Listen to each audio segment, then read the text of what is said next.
તો જય માતાજી મિત્રો, કેમ છે બધા? મજામાં? આપણે પણ મજામાં જ છીએ ને. અત્યારે આવી ગયા છે આપણે બેહુમાં. સવારમાં બધી બેહું ચારી છે. મારી અડધી જણી પાણીમાં બેઠા છે અને અડધી અહીંયા પાકડા ચરે છે ને ગાયો અડધી આપણી માથે ચડી ગઈ છે. બાકી ગોરીની આ બાજુ ચરે. મંગુ જો આવે છે આ બાજુ. ને કાલના વિડીયોમાં આપણે ભાઈ કીધું હતું કે ભેંસ વેચવાની છે.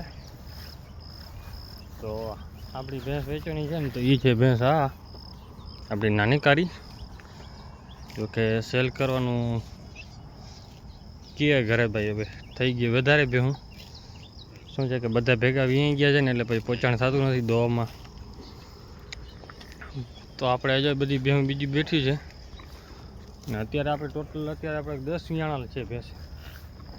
10 એ છે ને પારેટિયામાં છે 4 થી 5, એટલે 15 જેવી ભેહું દોવા દઈએ છે. અને 2 ગાયો 17 થઈ ગયા. એટલો માલ છે એટલે દોવામાં છે ને તાણ બહુ પડે છે. માલ બધો થઈ ગયો ભેગો વિયાણો. તો એના હિસાબે છે ને આપણે ભેહુંને 2 તો વેચી નાખી હતા. ત્રીજી ભેંસ વેચવાનું કીએ. તો આપણી એ ભેંસ પણ જે સેલ કરવાની છે આપણી નાની કારી. અને નીચે છે પાડી. જો કે તમે આગળ વિડીયોમાં જોઈ જ હશે. અને ભેંસમાં દૂધની પણ કહીએ તો જો સીમાડા ઉપર હોય તો 9 થી 10 લીટર જેવું કરે છે. અને ઘરે બાંધીને ખવડાવશો તો દૂધમાં કરશે 11 લીટરની માથે ગેરંટી છે. કેમ કે આપણે આટલા વાર દોઈ છે, અમને અનુભવ પૂરેપૂરો છે. જો કે ભેંસ તમને જોતા હાવ નાની જ લાગે છે કે 3જા 4થા વેતરમાં જ છે. 3જા 4થા વેતરમાં નથી, પણ છે વધારે વેતર. 8મું 9મું વેતર છે. અને ઘરની જ ભેંસ છે. અને આ એની દીકરી છે. એક પહેલું વેતર વિયાણી છે અને બાકીની બીજી છે 2 અંદર બેઠી છે પાણીમાં. અને ભેંસની કિંમતની વાત કરીએ તો 1,25,000 ભેંસની કિંમત છે. જો કોઈને લેવી હોય તો ઇન્સ્ટાગ્રામ આઈડી રામ વાનરિયા બ્લોગ, એના ઉપર જઈને મેસેજ કરજો. અને ભેંના વિડીયો આપણે રેગ્યુલર જોતા હશે, એની ખબર હશે કે ભાઈ આપણી ભેં વિયાણી છે. હમણાં 7 થી 8 દિવસ જ થયા છે. કે વિડીયો આગળ પાછળ થઈ જાય છે. કેમ કે આ વિડીયો આપણે બનાવી છે સોમવારના, અને બુધવારના તમને આ વિડીયો જોવા જશે. એટલે ભેંસ વેચવાની 7 દિવસ થયા છે. 7 થી 8 દિવસ વેચવાની છે. ટોટલ જવાબદારીથી કાંઈ પણ વાંધો છે નહીં. અને આપણે ભાઈ ભેહું હામટું થઈ ગયું એટલે દોવામાં તાણ બહુ પડે છે. અને હજી જો કે 2 થી 3 વિયા છે. પછી દિવાળી પછી વિયા છે. એમાં આપણે એક મોટી ચાંદરી છે, એક ભીલી મોટી ભીલી છે, નાની ભીલી આ જાય છે ભીલી. અને પછીની 2 ગાયું છે. એટલે 5-6 જેવી છે ને પાછળથી વિયાવાની છે. તો એના હિસાબે છે ને અત્યારે શું છે કે વેચી નાખી છે. પછી વધારે પોચાણ થતી નથી. આમાં તો પછી વિચારશું. જો કે આ વેચવાની થશે તો વેચી નાખશું, કિંમત આવશે તો. નકર પછી આને રાખશું તો મોટી ભીલીને વેચી નાખશું.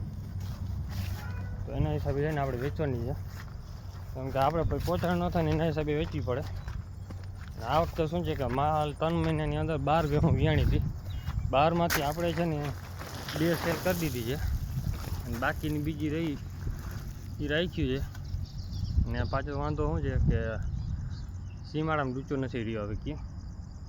આ નદી કાંઠા પર જો ડૂચો તમને દેખાય, બાકી બધા ડૂચો નથી ક્યાં. તો એ ભેંસો આપણે છે ને સેલ કરવાનો વિચાર કર્યો છે. એટલા માટે સેલ કરવું છે, ડૂચો નથી. અને માલ ભૂખો રહીએ ને પછી પોચાણ થાય નહીં. અને પાછો એક તો વરસાદ થતો નથી, એના હિસાબે કાઢી નાખવી. ઓછી થઈ જાય ને તો હાલે. શું છે કે પછી બધો માલ વધારે થઈ જાય ને એટલે પછી ડૂચો ના હોય ને ભૂખે રહીએ એટલે એ તકલીફ પડે. આગળ પાછળ હોય ને તો હજી વાંધો ના આવે. અત્યારે શું છે કે આપણે આને પણ દેવાની વિચાર કર્યો હતો, પણ કોઈ માને નહીં. અત્યારે કિંમત તો આપણે કાંઈ નથી કીધું, મફત કીધું હતું. તો કે દેવા હોય ને તો 1,000-2,000 રૂપિયામાં આપણે આ ગાય દઈ દેવાની હતી. જો કે આપણે ઘણા જોવા આવતા ભાઈ કંઈક કે ગાય સારી છે, આમ છે.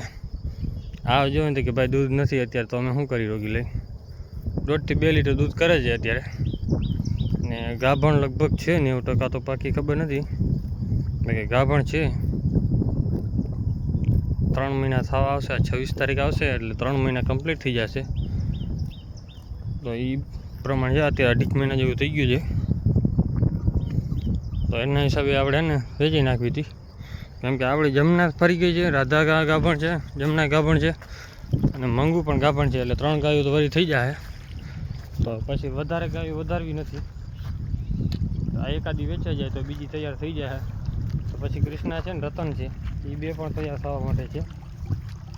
કે રતન તો હજી ભલે 20 વર્ષ પછી થાય તો હાલે. કૃષ્ણ હમણાં આપણે ફરી જાય. અત્યારે જો કૃષ્ણ સામે રતનને ચરે છે.